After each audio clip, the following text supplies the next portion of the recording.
Frohe Weihnachten and Feliz Navidad, and good tidings to all you elves on our shelves here in the Über Cinco Wonderland.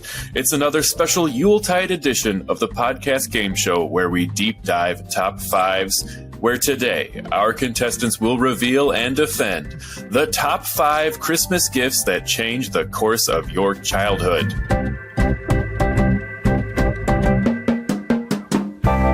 No socks and underwear here today, folks. Nothing but the most stellar of stocking stuffers and, wait, what's that? Sorry, Baldwin the Fourth? Sorry, I'm just hearing my earpiece from our producer, Baldwin the Fourth, that I'm forgetting to mention what a special day it is. Sorry, Baldwin the Fourth? What day is this? Oh, December 11th, my grandma Lillian's birthday? No, it's December 16th, my grandpa Mike's birthday. No? December 6th, anniversary of the bombing of Pearl Harbor, or December 8th, the anniversary of John Lennon's murder? That isn't very Christmassy, Baldwin the Fourth. Oh, wait! Of course, it's December 18th, Keith Richards' birthday. Merry Keithmas, everyone! Wait, sorry. What's that, Baldwin the Fourth? December 13th, okay. 12 days of Christmas, so I have to... Oh, right. It's 12 days until Christmas Day, so I have to sing that classic holiday tune, The 12 Days of Christmas, before we start the show. On the first day of Christmas, my true love gave to me a partridge in a pear tree. On the second day of Christmas, my true love gave to me 2 turtle doves and a partridge in a pear tree. On the third day of... Oh, screw you, Baldwin the Fourth. We're getting on with the show. And under my tree today, we have the Marshmallow Man of Michigan Avenue, the Merry Mistletoe Maestro of the Midway, the Reptile of Wrigleyville. Sorry, I ran out of M's. It's Mitch Brinkman. Oh, hello. I'm here to do Christmas right, you guys. You drink a little too much, you wrap a little too loosely, but you give as much as your body can give. Thank you for having me. And in the opposing corner, it's the big wet drummer boy, the main entity himself, Brian Ernst.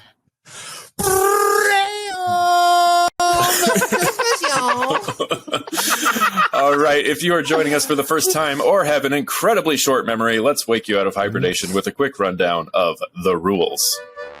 Each player in the den has spent time with today's topic arranging their top 5 answers in order of importance. Those answers have been submitted to the host who will moderate the game, awarding points to the player with the most poignant answer. Starting with their number 5 choice, we will move up the ranks until we reach each of their top answers. But if both contestants happen to have the same answer on their list, well, we have an Uber stare-down. You will hear the official Über Cinco siren, and both players must reveal their answer and what number they ranked their submission. An Uber stare-down is all or nothing, with one player earning 3 points. After all answers have been read, the host will reveal the final score. And as host, I'm entitled to institute a wholesome holiday house rule. I mentioned 2 of my grandparents up top, so today we've got grandparent bonus points. Any charming holiday grandparent references will be generously rewarded. And don't forget to stick around to the end where I'll give my Fast 5 send-off where I reveal the top 5 unexpected benefits of celebrating Christmas. Okay, Brian, you won the pre-show tying a tree to the roof of a minivan contest. You can go first. Let's have your number 5.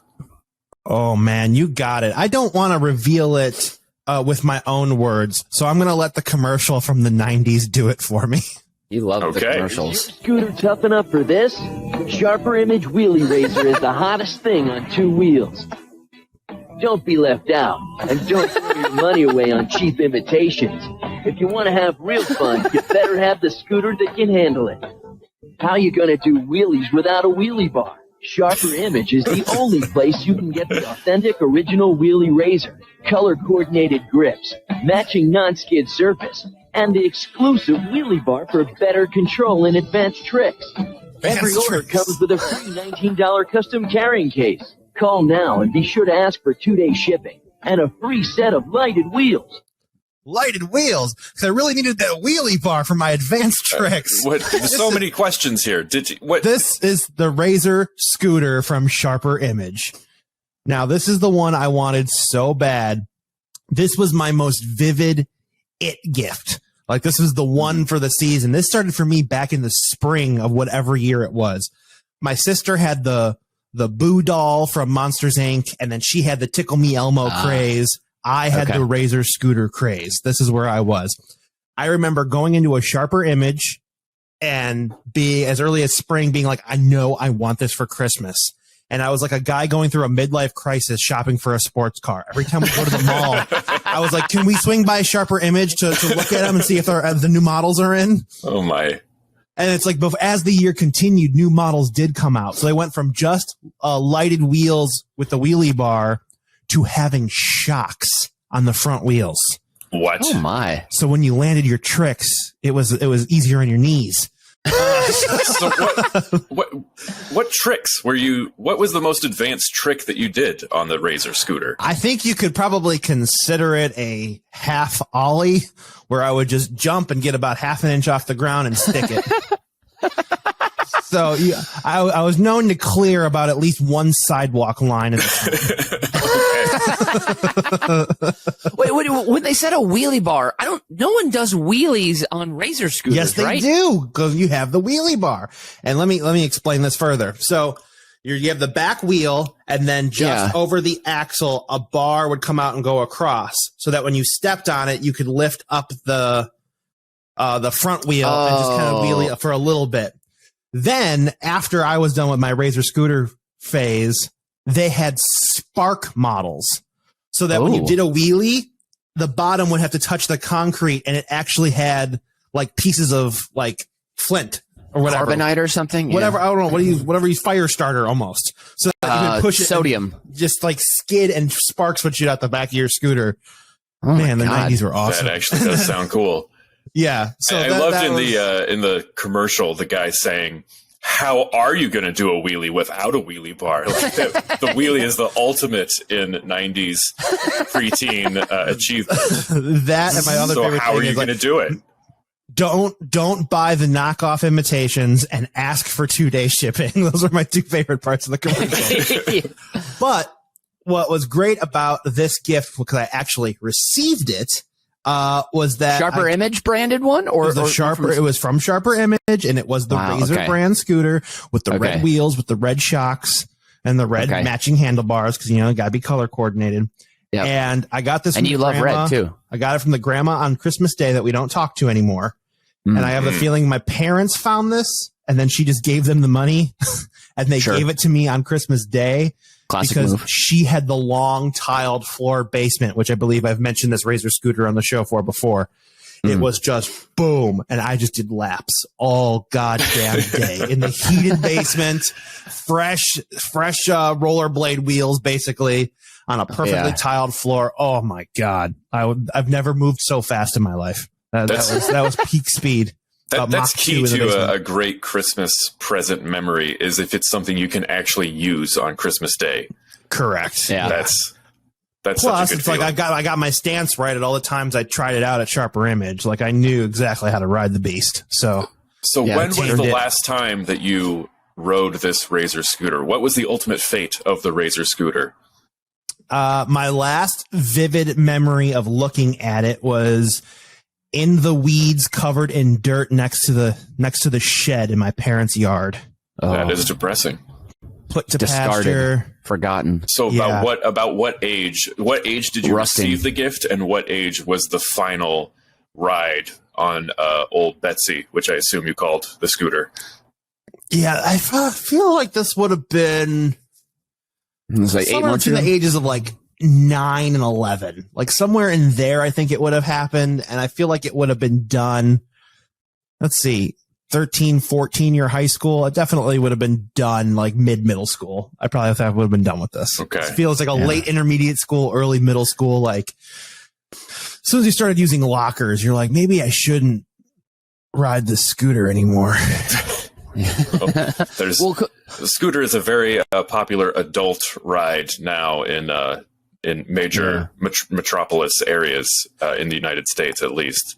So I think if there was a way to upgrade its wheels to being something bigger and easier, I think that would have been something I could have kept and used. Did you ever fold this up and put it in your locker after you rode it to school? I feel like I did it once, and I think I remember like having one of those panic attack days where like I couldn't get it folded just right, and I was like going to be late for class, and I couldn't get it into my locker, and probably crying at my locker and being overwhelmed. And I have a memory of that somewhere, and I remember like not ever doing it again.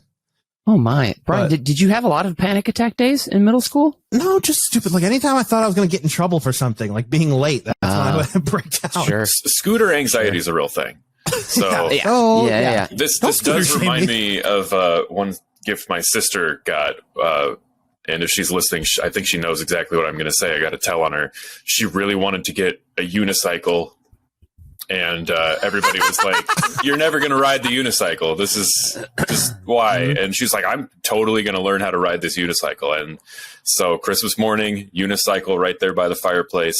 It was too cold and snowy to use it. So it sat of course in the basement until like April. And it's like, hey, remember that unicycle that you really talked us all into getting? Come on, it's warm out. So about 30 minutes of unicycle time, and I think that was all the mileage it got. So did she get balance on it and actually make it work for a little bit? I don't remember. She would probably claim that she did just to save a little face, but I will have my doubts. Anyway, let's move on to Mitch with your number 5. Yeah, my number 5 is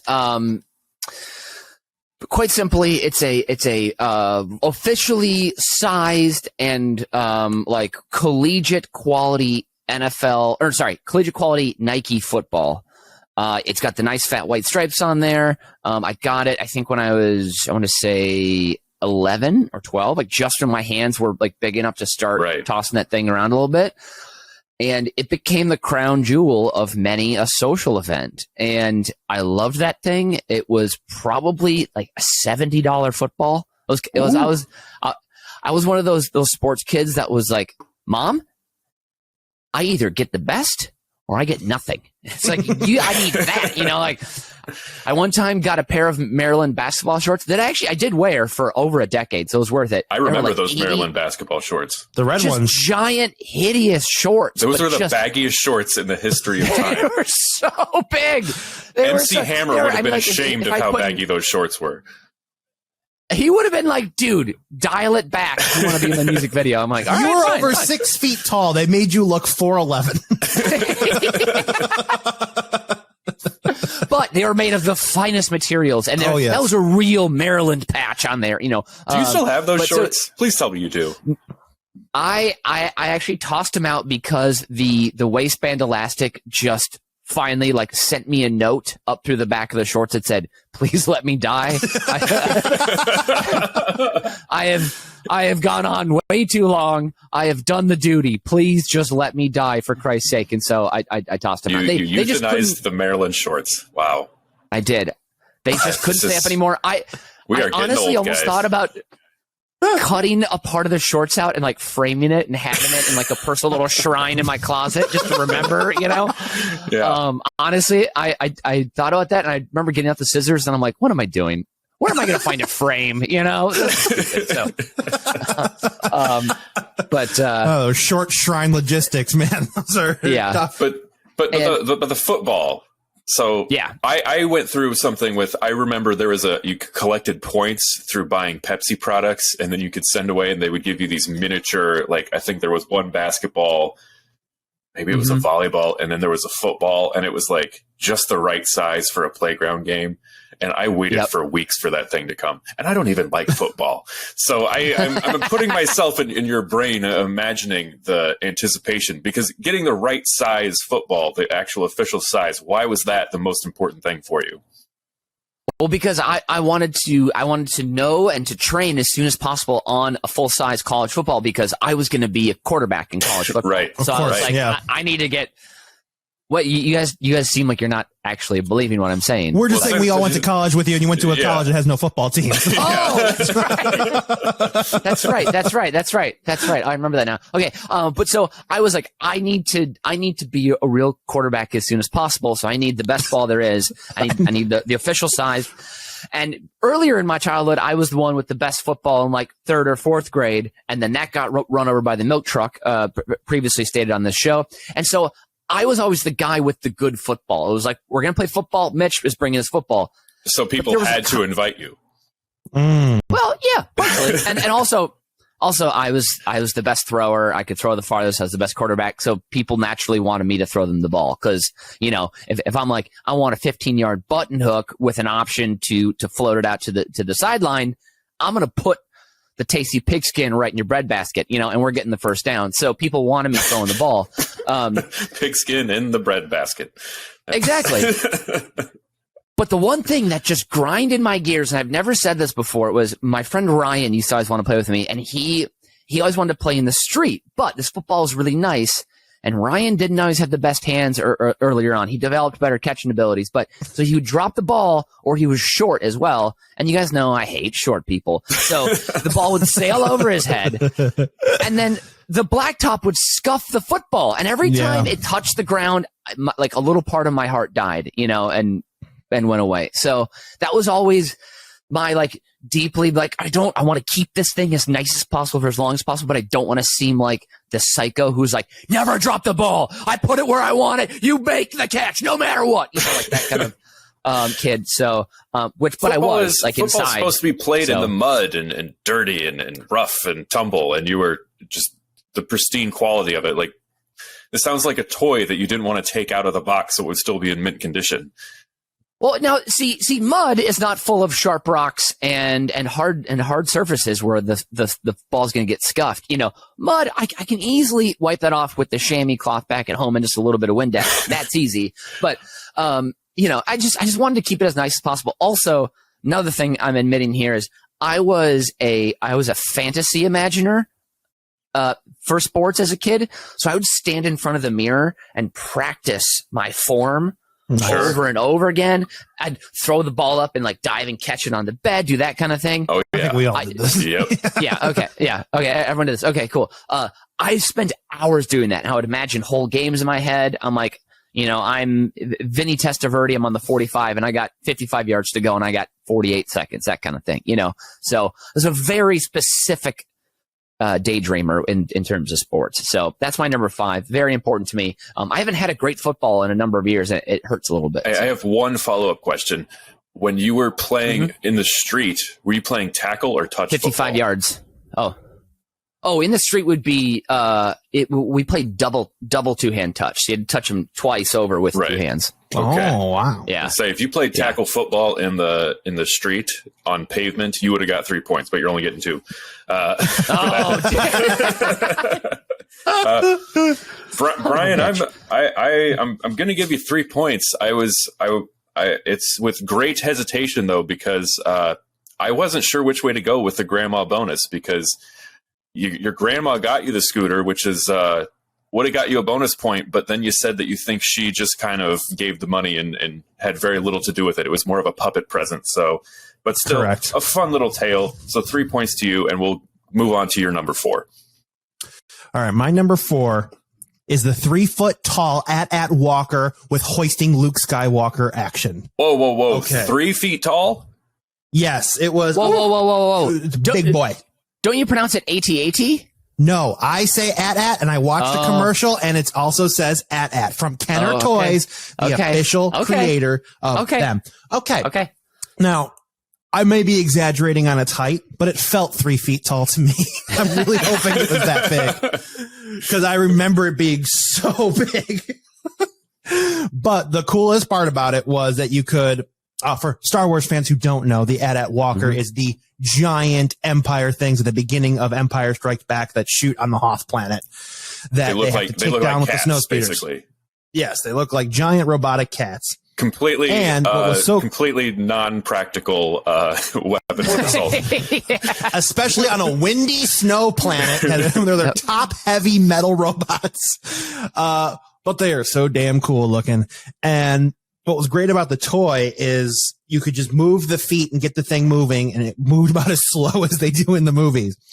But there was a little pulley system in the belly with a small little handle, and it came with a Luke Skywalker that you could attach to his hand, and then when you'd pull the string, it would pull the Luke Skywalker up to the top so he can throw in the grenade and save the day. Now, this was the Mac Daddy of Star Wars toys for me. It was so amazing to use, and just constantly, it was this. It was pulling a string and watching Luke Skywalker go up and down But it was like memory triggering of the actual scene in the movie, and you're like, I'm living it. I am a hero. So it wasn't an automatic pulley thing. It was you. No, it's the 90s, man. It was like a 1-for-1 ratio on. Correct. Okay. But you get to take a small. I had a small snow speeder, so I'd go and I would crash it in the carpet, and then I would hop Luke out and then get him attached and then make noise. And then he would fall. And, yeah, it was all fun. Now I remember this. I have this on my childhood course changing list because one, I remember the day I saw it leave. And then I remember the reason why it also made me doubly sad. One is we gave it to the neighbor boy across the street because he was about the same age I was when I got it. And I was like in high school now. And he was super into Star Wars. And we were like, yeah, we should give it to him. He's going to love this thing. And then it triggered a memory about how I had all of my dad's Star Wars toys that he had bought himself in the 70s and 80s. Wow. And he bought them from Kenner, and they were like, he took super pristine care of them, and I destroyed them. They were just like his prized possession. He could not wait to give them to his kids. And I was just a little fucking shit and just damaged everything. Pieces were missing and blah, blah, blah. And it wasn't until the day I had to hand over this AT-AT walker to another kid that I was like, I fucked up. Shit. Oh no. Did you sit in your bedroom and stare out from the second story window at the kid playing with it across the street for like a couple months after? Hello, darkness, my old friend. The sounds of silence just playing on repeat. Oh. Yeah, no, it was an okay day. What happened to your dad's toys? Have they stayed in the family, or? I think they're gone. That's the problem. They were so broken that they weren't even worth holding on to. Oh no. And it's like my dad how do you break the toys that much? You just play with them carefully, you know? Clean them up after every time you use them. I'm admitting I was a little asshole and I've learned from my mistakes. Okay. But it was like a TIE fighter that if you held it from the back and you squeezed it, the wings would pop off. The full X-Wing. He had the full plastic Darth Vader case. Yeah, that when you opened it up, it had all the action figures in it, and I lost the action figures. Their head came out. He had every single one by name. Yeah, I was the worst. I was an absolute worst. Oh man, that's you had me going, and now I'm depressed. So Mitch, heartbreaking, Mitch, but I learned a lesson. Yeah, Mitch, what's your number 4? Yeah, my number 4. My list is very sportsy today, so I'm just going to say that right now. But I'm learning different lessons from these sports items. My number 4 is the extra large adult size Troy Aikman jersey I received as an 11-year-old. And this would have gone well with your Maryland shorts. Exactly. The Maryland shorts I chose because I was a big fan, for whatever reason, of Juan Dixon and Steve Blake and Chris Wilcox at the University of Maryland at that time when they won the championship in 2002. But this I got as a combined Christmas and birthday gift from my Aunt Jane. This is in central Minnesota. The snow is coming down. You have a holiday birthday, so you get the combined gifts. You got shorted on a lot of gifts. I do. My birthday is New Year's Eve, which I think that's a week away. That's enough of a buffer zone where you can do 2 different gifts. That's my opinion. That is my opinion. Or don't give me a birthday gift. That's fine too. I don't need a birthday gift. Christmas, I need a gift. We're in Minnesota. Snow is everywhere. Kids in Texas have never even seen snow before, and yet I'm getting a Troy Aikman jersey here. It's an extra large adult size. It's, again, just like my Maryland shorts, it's way too long and baggy on me. Why did you get the XL size? What's the logic there? Because it was on clearance at Kohl's. Okay, right. Yeah. And so you had no choice. You had to get it. I had no choice, but the best part about this gift, and this is why this is one of the things that made me want to celebrate people on their birthdays, not combine it with Christmas, and made me want to give and think about quality gifts for people when I gift, is that the first thing I see in the box, I open it up, and it's a little like unicorn. If you imagine like a unicorn glitter candle, just imagine whatever that looks like in your head. Imagine that. That's the first thing I see in the box, and my Aunt Jane goes, "Do you like it? Is that it? Do you like it?" And I was like, 11, and I'm like just boiling inside. I just want to chuck this thing because I have a good arm. I want to chuck this thing right back at my Aunt Jane and just knock her right in the forehead and be like, "How dare you?" And I'm like, "Yeah, it's." And then she laughs. Keep looking.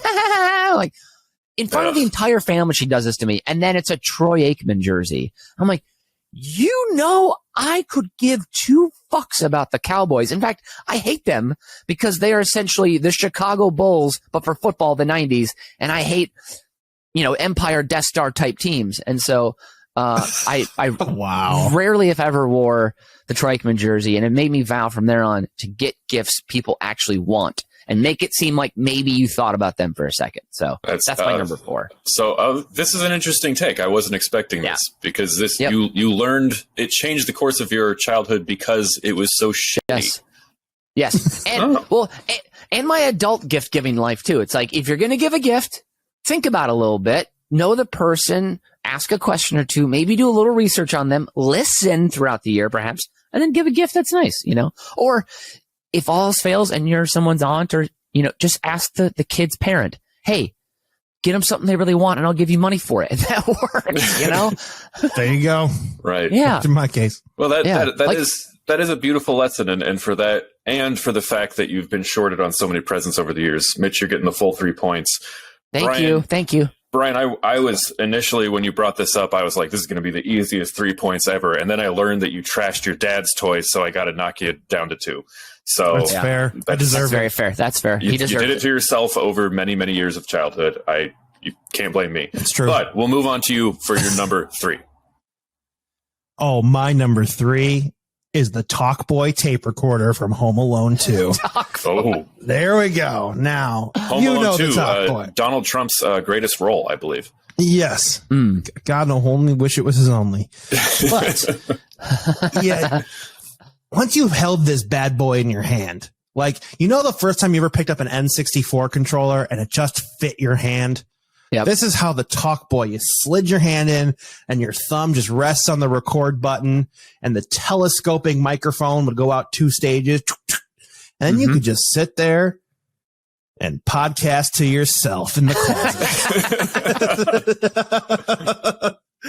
Now, I feel like I was the inventor of the podcast with this, and I had one subscriber, which was also me.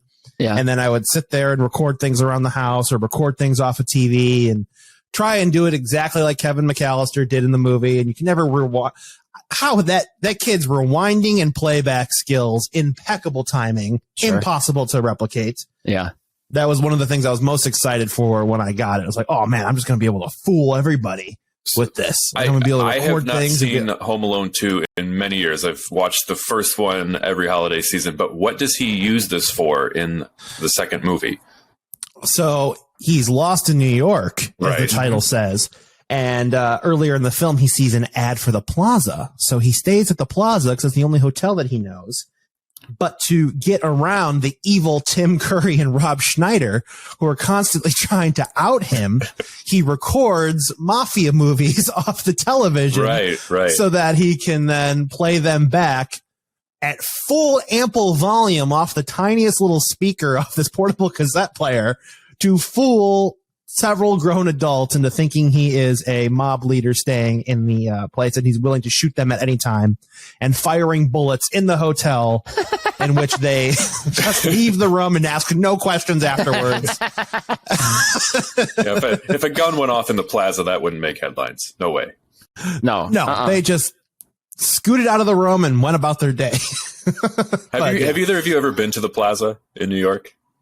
I have not been inside. No. I've stood across the street and looked at it, but I went into the Plaza just out of curiosity because we read the book Eloise when I was a kid. I don't know if you remember that book about the little girl who lives in the Plaza. Classic children's book from the 50s. I can't read, so right. But I went in out of curiosity, and I have never felt less welcome in a place in my life.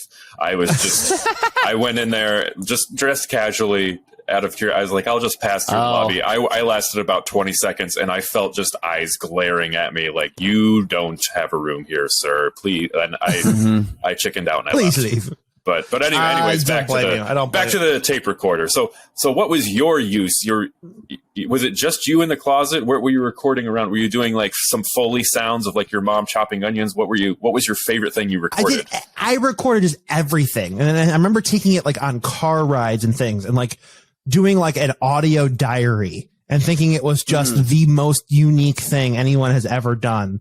And then I remember just listening. It was more listening back to it.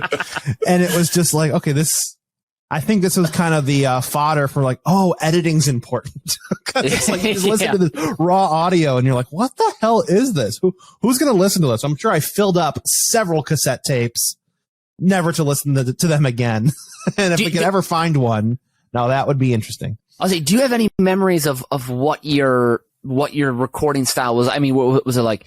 And now I'm gonna go have some breakfast, maybe some golden grams or something. Like, was it that kind of thing? Like your inner monologue, or you just probably wasn't as what you posh saw? as that, but it was just like out the window, I see this guy, and he could be a killer.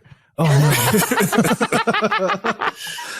Oh, this is probably around the same time I was really into Harriet the Spy. Do you remember? Oh, hell yeah. Michelle Trachtenberg, Rosie O'Donnell. Yeah. Michelle. Woo. Ow. Yeah. At the time. She was like 9 at the time. Relax. We were also 9, so that's fine. It's true. But I remember being so into that movie and always wanting to be a spy. And I think this was a little bit past that age. But I'm like, oh, this talk boy adds a new tool to my arsenal. Right. I could be a spy again. Yes. So return to my roots. So did you ever like hide it in the couch cushions and catch your dad using swear words or something? I don't know what you would even. What else would you? Gotcha. Well, if I did that, and if I snuck the tape on my dad, all I would just be recording is just Braveheart and Rocky over and over again. Like, I don't need that on tape. I already hear it through the vents. So it's like, yeah, I was not as creative with it as I should have been. So, yeah, but I remember just the actual, also, you know, when you get something and you feel like it's going to be like, that thing looks metal on TV. And you get it and it's plastic, and as soon as you squeeze it, it just makes that noise of like the interior of a Tesla. Just like, oh, this is cheap material. Oh god, yeah. So that was a little disappointing, but man, my recording days—that's where it started. That was the fuel behind Uber Cinco. Started right there. Yeah, it continues to this day. Damn. Okay, all right, Mitch, it's time for your number 3. Lay it on us. No problem, guys. My number 3 is it's agricultural. It's American. It's blue collar. Oh, be still my heart. Mm-hmm. My number 3 is the Ertl brand 132nd reproduction farm western ranch set. So 132nd is 132nd scale. Yeah. Western ranch farm set. You have the barn. You have 2 different types of pastures or pens you can set up. One is a red, like round fencing. Another one is a shorter, like black stockade fencing. You've got some pigs, some cows. I had some chickens too, but then I got the cow and pig like booster packs. So I got more cows and more pigs. Nice. And I loved rearranging the shape of the pastures, of the pens, and then lining up the cows and the pigs differently in each kind of setup. Like, ooh, maybe this one, it's a rounded fence, you know? And so then they're standing around in a circle. Maybe it's nighttime and they're about to all go to sleep, so they circle up for warmth. Maybe it's feeding time. Get out the troughs, boys. Where's the sloppy oats? That's what the pigs love. Line them up. They're chowing down on their food for the day. And I would just endlessly sit there. I would drive hay bales back and forth with the tractor and the trailer attached to the back. Oh, yeah. I would stack the bales in the barn. Perhaps there was a lot of work to be done in the barn. You couldn't get your hands, like your body inside, so you just pop the roof off. So then you're looking on, you pretend the roof is still there, of course, but you're just looking in the top, and you're just getting chores done. You're stacking the bales. You're bringing the bales to the pigs. You're bringing the bales to the cows. You're being a farmer, and you learn how to farm. You learn what it takes to run a farm. But you never have to actually have a farm or do all that work or own it. So that was nice. The memories are flooding back to me. We had My sister. Have you been on a farm before, Nathan? Well, I have. I grew up in a farming family, but my sister and I did have the Ertl set, as you're describing, and it was just delightful. We had in our sunroom, we had the whole expanse. We had like the Western ranch style one, then we had the more like Midwestern style thing. We had all the horses and pigs. We had everything. We did everything exactly as you described. And then every year in Roseville, there would be a toy show that the FFA would put on in the high school gymnasium, and we would go to see, because there would be an Ertl set that you would not believe. It spread over several tables. It was unbelievable to look at. It was so cool. The latest tractor models and everything was there. Oh, it was great. And then, man, it made farming seem like so much fun. And then, I turned 16. I got my driver's license after my freshman year of high school that summer. And so I could go out and help Uncle Frank and Grandpa on the farm. And I realized farming fucking sucks. So that was heartbreaking. But oh man, I loved my Ertl farm set. This is so did you set this up Christmas morning? Did it came in the box and you just like put it out in front of the fireplace? How did the initial setup go? We opened gifts in my nuclear family on Christmas Eve. So this was Christmas Eve. It was already up and going. Okay. Nice. And you know, subsequent years, I'd get, you know, some extra pigs, some extra cows, maybe another barn or shed or something. And so, I had like a plastic tub that was my farm tub. And so, when it wasn't set up, I'd, you know, put it away in there, but then I'd always be adding to it. But yeah, as you open it, you play with it immediately. Like, you know, maybe it's the second gift you open and you're just waiting to open the rest of the gifts so you can get back to the farm. You know, like you just can't wait to get your hands dirty again. Right. You know, getting your sows fed. And I actually, in my research for this, because I was trying to remember another brand of animal figurine that I love, and I think it's Steichel or Reichel, some kind of German brand. They make some beautiful horse figurines. I found out Ertl put out a price guide for the tractors that they've made. They make over like, I think it's over like 1,000 type of tractors, like real true to life brands. And there's a price guide for them because so many people collect these things, which just blew my mind. I'm like, oh man, this isn't a collectible. This is something that's part of my life. I have to use it every day. Kind of, you know, that's how important the farm was to me. And then also another fun thing, you can now get a giant rubber pig. It was 1/16 scale, which is still pretty. It's a pound of pig. It's a big pig. Big pig. And it's a big enough pig where like they had to get a real artist to paint the eyes, and the ears are kind of floppy, and the eyes are looking at you, and it just looks like the eyes have seen their friends leave to go get slaughtered. You know, it's like the pig's seen some shit. And I wanted it so bad. I was like, I want this knowing pig on my dresser really soon. So I think I might buy it for myself. It's only like $8. It's pretty cheap. So, yeah. And now actually this has lived out in my adult life, and I'm admitting this here, guys. Don't tell anyone. Okay. Please don't tell anyone. I have played the game previously. I had to stop because it was too addictive. The game Farming Simulator, where you just run. I was going to bring this up on a game. Oh and my God. It's a really fun game, but my God, does it take? It's a lot of work. It's a lot of work to play a game where you run a farm. I can't imagine how much work running a real farm is. So, it's a nightmare. And I was just there a few days a week. It's a nightmare. Wow, that was one last thing for the Ertl set is it really is the gift that keeps on giving, because you scoop everything up, you put it back in the farm tub, as you said. And then you can start from scratch and you can reconfigure your farm. It's never the same twice.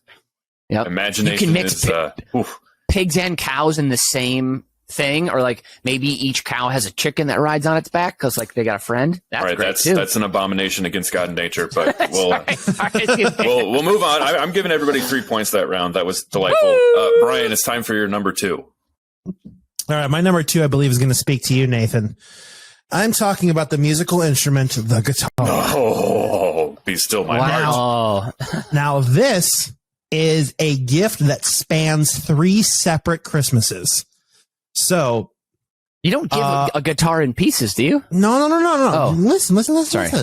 So in 7th grade, I wanted an electric guitar. I thought I was going to be in a band. Mhm. I was going to be as big as Mitch Brinkman, quarterback for Maryland. My parents said, no, we have an acoustic guitar in the basement. Mm. If you can learn that, we'll get you the electric. Got it. So I did it. I calloused Yes. my fingers. I learned some chords on that acoustic. And by golly, I got my Fender Strat Beginner's Pack, a Black Squire Stratocaster with a 10-watt amp all in one box Wow. for that Christmas. And that was the start of it.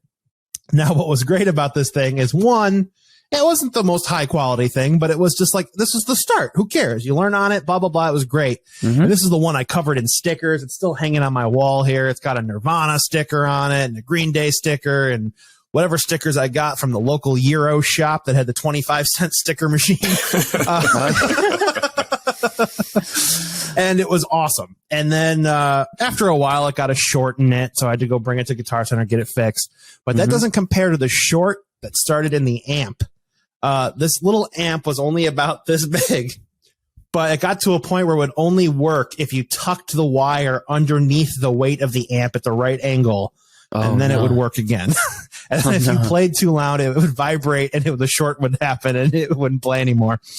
So then I was like, okay, guys, I need a new amp. This is only 10 watt. I need like a 30 to a 50 watt amp, blah, blah, blah. And then it was like a couple Christmases later, I got an upgrade to the amp. And then I got this new one that had like effects on it, and you could plug in auxiliary channels. So you could take your old iPod and play along with some music, and it was awesome. And then a couple of Christmases later, I got upgraded to my Surf Stratocaster, which was my red Stratocaster that I have now that has like 1950s style surf rock pickups on it. And I loved that thing, and I still love that thing. It's still my main guitar to this day. So that was my parents getting me 3 guitar style Christmas gifts over multiple Christmases. Wow. Obviously that changed the course of my childhood because I still do it to this day. So That is beautiful. What a musical gift. I did receive my first guitar on Christmas, and my parents got me a bass guitar. Didn't realize they were getting me a bass and not a lead guitar. And that was... How'd that go? Maybe they were trying to tell you something, like, Nathan, hard. you're a bass guy, you know? I tried really, really hard to be like, yes, I wanted the bass. This is what I wanted, right? And but eventually they realized that I wasn't that thrilled, so they did get me the 6-string. But I held on to the bass for a long time, and I think a friend of mine who wasn't musically talented, me and my friend Steve and Ben, we played in a group together in high school, just playing in Ben's basement and whatnot. And then our friend Brad. What was the name of your band? We were the Local Yokel Vocals. Okay. Well, we got the Simpsons name reference? from our friend Brad, who decided he was going to be our singer. So the 4 of us ran around together. Brad couldn't sing, nor could he play the bass, but he decided he would learn the bass. And I think I was like, you can take the bass, you can try to learn the bass or whatever. And I don't think I've seen it since. So I think that was the end of that bass guitar. But that was, yes, LYV, the Local Yokel Vocals. We played 2 shows. We played a Valentine's Day show at high school, and then we played a last day of school that year. And we were not very good. So, yeah. I can top not being that good. I had 2 bands. One was just me and my friend Kevin. Just a drummer. We were basically the White Stripes. It was drummers and a guitar with no vocals. We were called 4 Crying Out Loud. The number 4, K from Kevin and Ryan from Brian. 4 Crying Out Loud. That was the first band. We only played 1 show at my 8th grade graduation really party funny. in my backyard. And then my second band is when Chris joined the band. We became Old School. SKOOL. Oh, yeah, baby. Our main song was playing Louie Louie in the basement at Kevin's house. And that was about as far as we went.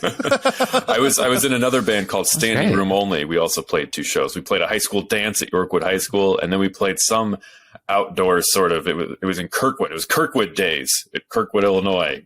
People were eating funnel cones and shit. And there was Everyone knows that. we opened for a lady who sang country music, who apparently was, well, she was actually like being paid to be there, and so she must have been good or something. But yeah, but my friend Matt, who was our singer, his dad, who's a real go-getter type of guy, he somehow talked her into introducing us, even though we were opening for her. And I remember so clearly her going up there and being like, okay. So like she was like, I don't know why I just agreed to do this, but yeah, here comes standing room only. Huh? Yeah. All right. And then we played for 30 minutes and that's a great name for a band though. Well, there were no chairs at the school dance, so everybody was standing. I'll give us that. Anyway, Mitch, let's get over to Mitch for his number 2. Yeah, my number 2 is it's got two sides to it. This is why I like this one. It's because the outset is incredibly nerdy and unnecessary, and that is again more sports. Is the ESPN Encyclopedia of College Football. Oh dear. Yes, exactly. Oh yep. dear. So this quenched my thirst for stats. Before we had sportsreference.com. My love of stats now, I've always memorized, player names, numbers, where they went to college, batting averages, that kind of thing. That was just kind of naturally from reading the paper every day or playing video games perhaps. And I already watched tons of football, college football. I'd watch high school football, NFL football, of course. I played football video games and, but I needed to prove I was a numbers guy with my football IQ because, again, playing for the Vikings eventually one day, you have to know everything. You have to study. Mm-hmm. And so, I got the college football encyclopedia, literally every single team's history, every single game ever. This puppy was 1,700 pages. Woof. It was thin like a Bible, every page, nice and thin. Tiny little script. You could look anything up. And so okay, guys, here's a question. I'm going to toss it here. Who was the MVP of the 1978 Sugar Bowl? Tony Rutledge, of course. Yeah. Oh, right. And Tony Rutledge, yeah, he went on to play 10 seasons in the NFL. Famous for being in the body bag game, it was called, when he played for the Eagles. Him and the backup were knocked out, and he never played another game again. So it's like those kind of fun anecdotes you can bring to the cocktail party. Football, ladies and gentlemen. Yeah. And then also, I got this book when I was, it was my senior year of high school, maybe. And so I was like, this is great. I can know everything about college football. But then I had to go to college. So actually, Nathan, you didn't realize what this book did for me then. Because then I got to college, I realized maybe I don't need my college football encyclopedia out all the time. I don't know if you remember this book on my bookshelf, but it was there. So what I did was I needed a place to stash my Vice. So I had, I cut out some of the pages because it was a very thick book. So I kept some unmentionables in there. I kept a little, some nudity material. Kept all of that. I kept some condoms in there. Eventually I would keep, I kept some other illicit drugs in there. And so I had it was a Vice chamber. But I knew Andy Dufresne your college football encyclopedia. I did, and I knew no one would be like, "Oh, a college football encyclopedia? Let me look at this." I would have come to this. I knew no one would ever pick it up except for me, and no one ever did. And I also quickly, once you look up a couple things, you're kind of like, God, do I really need 1,700 pages of numbers after having it for a year or two or whatever? No. And so it just became a nice little Vice chamber for me. And I remember I moved it home. And then when I lived at home, during the summers before I was 21, I would keep my unmentionables in there that I didn't want my parents to find. So, and then there was that horrible moment when your mom forgot how many yards OJ rushed for his junior year. And then it was all over. Oh man. And she was like, Mitchell, you look at boob pictures. Oh my God. Oh, also you had physical copies of nudity pictures. We're not that old. We started college in 2005. The internet was available. Pornography was readily. But Nathan. My phone could not do porn on the phone yet. Did you have a computer? We were in a small little room. I was like, Nathan was always in there. I was, when he was not there, I was gone too. Like, rarely was I alone in the room, I feel like. I love subterfuge. Yep. So you'll get a subterfuge point, but I'm underwhelmed by this encyclopedia. 1,700 pages of football is just too much. So I'm going to give you 2 points. Brian, it's a guitar. You knew you were getting 3. So we're moving on to the number ones. Brian, number 1, please. Okay, my number 1. I'm going to try and get through this efficiently because there are a few anecdotes here. But number 1 is the first video camera I got for Christmas. Now, this is the only time my excitement has ever overcome my behavior. Okay. Now, I figured out which gift was the camera before Christmas. And I actually razor bladed the Scotch tape. You did and it. slid the box out ahead of Christmas. Wow. For about a week before Christmas to make sure that it was charged. I knew how to use it so that on the day that I opened it, I could just be off and running. So, but to top this, I also rewrapped it every day that I opened it. So I didn't just like take it out and hide it somewhere else. I'd be able to slide this thing back in, fold it down, and retape, and then razor blade it again the next day. So I only had about 45 minutes to myself after school in these few days beforehand. So it was like the first day I opened it, I slid it out, boom, charged it, precision slice, right back in the box, retaped. The second day, got those settings. Third day, recorded a test clip, figured out how to get the memory card off and get it on the computer. Oh my! This way, Christmas Day, God. I was ready to go. Now, as shitty as this behavior was, I think it can be forgiven based on my career trajectory that it was all for good. And responsible for the rest of my childhood is this is where I started making YouTube videos copying Jackass with said mentioned friends, Kevin and Chris. But this story does not have a happy ending. Oh, no. This first camera I received probably either 8th grade or freshman year of high school. And I remember getting into like TV production or something in high school my freshman year and having to film something and edit it for a class. I really wanted to make a video because I'm like, this is what I'm going to do, blah, blah, blah. And I remember being like, hey, swim coach, freshman year, I have this camera thing that I really don't want to leave in my locker. Can I leave it in your teacher's office during swim gym class? Because I really don't want it in my locker in case. I don't like where this is going. Yeah, sure. So he put the camera in there, and I come back after changing out of my wet clothes, and it is gone. Ugh. It is gone. A student saw me put it in there, snuck in, took it, and it was gone. And this became a whole thing where my mom had to come in. We had to talk to the principal and all this stuff and blah, blah, blah. Long story short, the school cut me a check. No and way. I was able to get a new camera. Yes. Wow. Yeah. So I went to Target. I got a new camera and started from there. I cannot believe the school cut you a check. They did. They were pretty upset about it. I wasn't like crying. I was just sitting there being like, someone took this from me. It was more like I was starting like I was going to do good with this, and now I can't. And it was like, was the swim coach reprimanded for? I mean, I don't know. I don't remember him being there the next couple of years. So maybe maybe that was the end. Yeah, for the swim coach. So that was the end. I remember he's very tall and lanky and had glasses. I don't remember his name, but yeah, freshman year swim in high school was rough enough, but having a camera ripped off.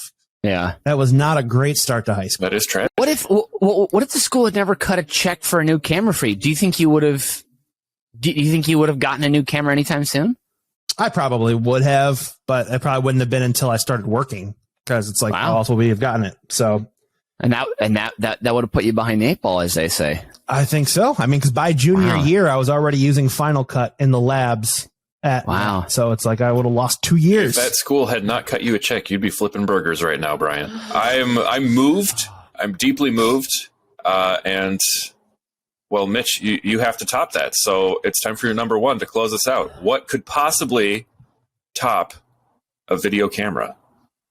Nathan, I know that sometimes you can guard your mushy, delightful little heart, but guess what? In this one, open the doors. Let your heart be massaged. Let your heartstrings be tugged. Let it be moved. Let the tear ducts flow, because I am giving you the number one thing that's ever been given as a gift, and you know why. And that is the Fisher-Price adjustable basketball hoop. Oh, you didn't go there. Yes, Oh. yes, I went there. Yes, I went there. I am 4 years old. We come home from Christmas Eve Mass. I see the big box in the corner, and all my little heart and brain can think is, make that box be mine. Make that box be mine. Make that box be mine.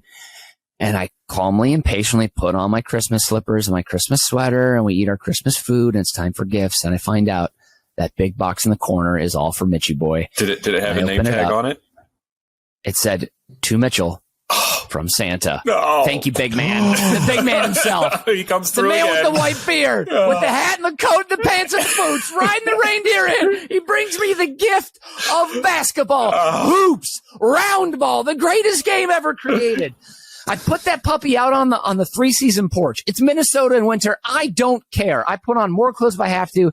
I play on that thing morning, noon, and night. The only time I can't play is when it gets so cold. We're talking 0 degrees, or the rubber ball will not bounce anymore because it's Right. so cold. That's the only time I am not playing.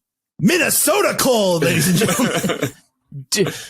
Medically dangerous cold, only in Minnesota. I imagine I am all my favorite professional stars. At that point, the Timberwolves didn't have Kevin Garnett yet. So, like, I didn't want to imagine I was Christian Laettner because he was just too fucking lame. But so mainly I was sticking in the college game. For whatever reason, I really liked Kentucky at that point. Again, Minnesota was terrible. So I imagine I was Jamal Mashburn. I imagine I was Ron Mercer for a bit, Antoine Walker, Derek Anderson, I remember, Grant Hill for sure. So I would play whole games like Duke versus Kentucky, or probably Kansas versus Duke or something like that, you know, the big powerhouse matchups. Sure. And I played on that damn thing until, oh God, I was probably, I think it was like 10 or 11 when my neighbor Ryan, the one who was too short, one catches the ball and let the ball get scuffed. Not Ryan. He again, dunked too hard on it. Ryan again. This had the breakaway hoop, so if you went in for the sweet jam, it would break away. That felt very nice. But you had to let go. After breakaway, you had to let go. He didn't. He kept pulling on it, and he bent the entire arm on it and killed the thing, which was very sad. But I used to bring that thing out on the. I know. I would bring the thing on the front sidewalk. I'd set up a trampoline. So I would do, like full court sprint trampoline underneath the leg, off the backboard, just theatrics, acrobatics, and, fireworks for all the people in the stands. Pure I was athletic prowess. yeah. See, now that shows intelligence, because I already knew at 10, I was never going to be dunking, so I should get used to trampolines helping me. So, but Well, at 10, I knew one day I would be. So yeah. Next, you're already 6'8", 4 years old. Wow, what a stretch! I had Yeah, my first hoop wasn't it wasn't the Fisher-Price one. I had one that was outside, smaller one. I think it was adjustable too. We had a little cement patio, and I think my mom said it was so comforting to hear like the ball bouncing around, because it was like I could play outside and she didn't have to keep an eye on me, but she knew I was okay because of the constant sound of me shooting and dribbling and whatnot. And yeah, I mean, the vast majority of my childhood was spent playing basketball at home, at school, wherever. So, I mean, Mitch, it's 3 points. It's an easy 3 points. Thank My you. heart is full. Dare we say a slam dunk? No, yes. no, I was not going to take the easy route, Brian. but then on the other side, it's like you two you've weighed up both sides of my personality. As basketball, hugely important to me.